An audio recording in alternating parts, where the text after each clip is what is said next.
5 సంవత్సరాల్లో YCP government చేయలేని పని పవన్ కళ్యాణ్ గారు 6 నెలల్లో చేశారు మామ. అదేంటంటే ఆఫ్టర్ ఎలక్షన్స్ పవన్ కళ్యాణ్ గారికి డిప్యూటీ సీఎం తో పాటు కొన్ని శాఖలను అప్పగించారు. అందులో రూరల్ డెవలప్మెంట్ ఒకటి.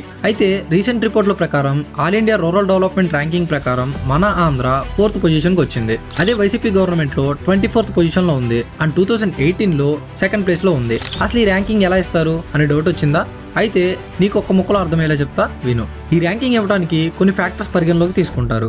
లైక్ రూరల్ పాపులేషన్ ఎంత ఉంది, వాళ్ళకి కావాల్సిన నీడ్స్ ఏంటి, అవి ఎంతవరకు అందుతున్నాయి, అండ్ వాటితో పాటు infrastructure, agriculture, financial inclusion, literacy rate, income levels, ఇలా ప్రతిదీ పరిగణలోకి తీసుకుని పీడీఐ ద్వారా ఓవరాల్ డెవలప్మెంట్ ని మెజర్ చేస్తారు. మెజర్ చేసిన తర్వాత స్టేట్ కి ర్యాంకింగ్ ఇస్తారు.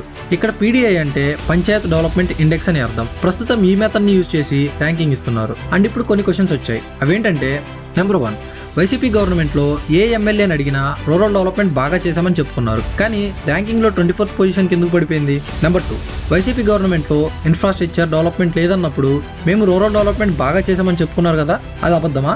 నెంబర్ 3, పవన్ కళ్యాణ్ గారు కూటమిలో ఉన్నారు కాబట్టి పీడీఐ ఎక్కువ చేసి చూపించి ఆంధ్రాకి 4th ప్లేస్ ఇచ్చారా?